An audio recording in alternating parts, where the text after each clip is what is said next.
Bonjour à tous, donc c'est Clément Coude et aujourd'hui on se retrouve avec une nouvelle personne, c'est-à-dire mon frère. Je m'appelle Valentin. On dit bonjour. Bonjour. Donc aujourd'hui on se retrouve pour, vous voyez il y a un petit fond d'écran derrière, on se retrouve pour une présentation de livres et vous conseiller donc, pour les livres. Donc, nous avons deux piles, nous allons commencer par la première pile.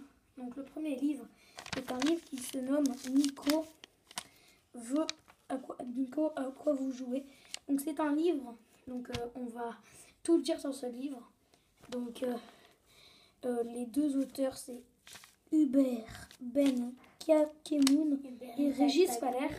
N'importe quoi. Donc on va lire le derrière. Donc lisez, moi je vais vous montrer comme ça. Mettez sur pause et lisez. Voilà. Donc c'est un livre qui parle en fait des 6 ans. Donc voilà. Et c'est un livre où en fait il y a des cartes, attendez je me rappelle plus du nom, c'est marqué derrière, démoniaque Poupou, donc c'est avec ça qu'il joue, vous voyez il en a dans la main, mais après la mode c'est yo-yo, donc il sait pas trop à quoi il joue et tout, donc voilà, ça fait une belle petite histoire, donc tu mets ça par terre s'il te plaît. Donc le deuxième livre, désolé si vous entendez du bruit derrière mais c'est pas grave, le deuxième livre est un Star Wars, donc une BD, une belle BD Star Wars. Donc Star Wars, désolé, je vais tomber carrément. Une belle BD Star Wars. Je vais tomber une belle BD Star Wars. Fantôme.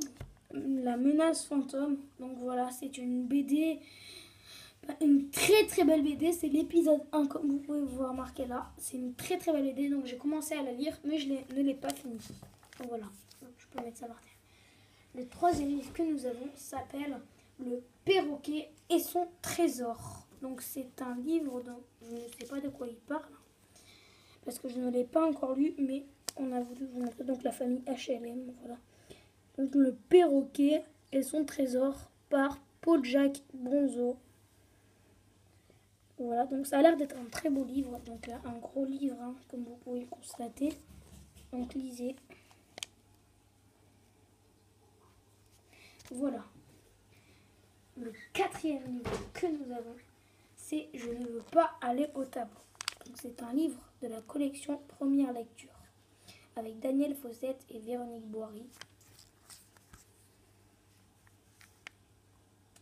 Voilà.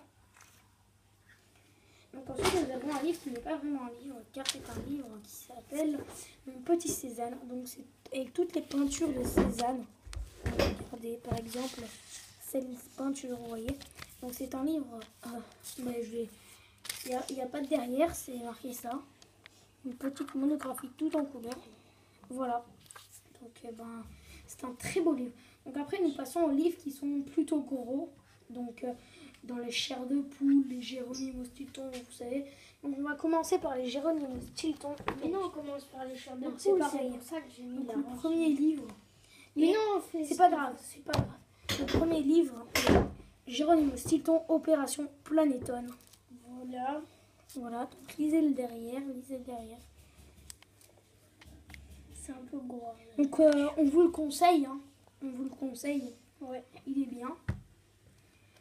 Donc ensuite, le deuxième Géronimo Stilton est Une pêche extraordinaire. Donc celui-ci, il ne l'a pas encore lu, mais il vous le conseille déjà. Et le premier qui vous a montré, je l'ai déjà lu en entier. Voilà. Le troisième livre que nous avons est un chair de poule de la collection Horrorland. Donc ça s'appelle Les hurlements du chien fantôme. Voilà. Donc comme vous savez, c'est R.L. Stein, le créateur, donc qui s'en parle d'un nouveau film et tout. Voilà qu'on l'a vu au cinéma. Donc je vous laisse lire derrière. Donc c'est la collection Horrorland. Donc Horrorland c'est un parc d'attractions. Donc vous voyez là marqué ticket d'entrée. Là où vous cauchemar devient réalité. Il existe vraiment. Oui, ben R.L. Stein c'est l'écrivain du livre. S'il n'existait pas, il n'aurait pas pu créer des livres. Voilà, donc les hurlements du chien fantôme. Donc le deuxième c'était aussi un R.L. Stein chair de poule. C'est Le Pantin maléfique. Donc on va lire parce que c'est court. Aussi. Oui, on va lire parce que c'est court. Super, s'écrie Chloé en découvrant le nouveau pantin que lui offre son père. Tu t'appelleras Diabolo. Mais bientôt l'enthousiasme de Chloé disparaît. Pourquoi le pantin lui sourit-il de façon si étrange? Quelle est cette drôle de chose molle et tiède qu'elle trouve dans sa tête? Et si Diabolo était vivant? Voilà. Donc c'est la fin de cette vidéo. J'espère qu'elle vous aura plu. Et je vous dis à une prochaine vidéo. Au revoir. Elle était bien. Dis au revoir. Au revoir.